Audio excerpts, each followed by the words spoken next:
27 তারিখ আমার সেমিস্টার, 26 তারিখ সকালবেলা উঠে মা বললো এই ভিজে জামা কাপড়গুলো ছাদে দিয়ে আসতে। মা এক ওয়াশিং মেশিন কেচেছিল এবং মা আগে 1 লট নিয়ে এসছে আর সেকেন্ড লট আমি নিয়ে এলাম। এই যে বলেছিলাম আগের দিন যে মা প্রত্যেক দিন আমায় ডিমের সিদ্ধ করে দেয়, তো এই যে সিদ্ধ তার প্রমাণ। আমি রোজ সিদ্ধই খাই, অকেশনালি 1-8 দিন যদি আমার মায়ের ইচ্ছা হয়, মা যদি পারমিশন দেয় তাহলে মা পোচ আর অমলেট কিছু একটা করে দেয়। তারপর ফ্রিজে মিষ্টি ছিল একটাই, লাস্ট মিষ্টি ছিল আমার ফেভারিট মিষ্টি ল্যাংচা, ওটা মা আমায় খেতে পারমিশন দিল, তাই প্রচণ্ড আনন্দ পেয়ে গেছিলাম। তারপর আমি বসেছিলাম, তারপর হুট করে মনে পড়লো ও আচ্ছা পরের দিনই তো সেমিস্টার শুরু।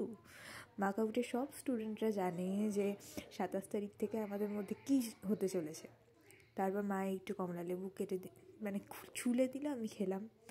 তারপর স্নান করে লাঞ্চ করে ছাদে চলে গেছিলাম, কারণ বলে রোদে বসে বসে পড়বো বলে। কিন্তু হয়ে গেল একটা ব্লান্ডার। সিলেবাস আমি আগের বছরেরটা পড়ছিলাম, যেটা আসলে আমাদের সিলেবাসই না, যার মধ্যে 80% নতুন। তাই আবার নতুন সিলেবাস পড়তে হবে। আমার মাথা পুরো খারাপ হয়ে গেছিলো সত্যি এটা জানার পর। মাথা খারাপ করে লাভ নেই, তাই আম্মা আমায় উপদেশ দিল যে নিচে গিয়ে পড়তে বসো।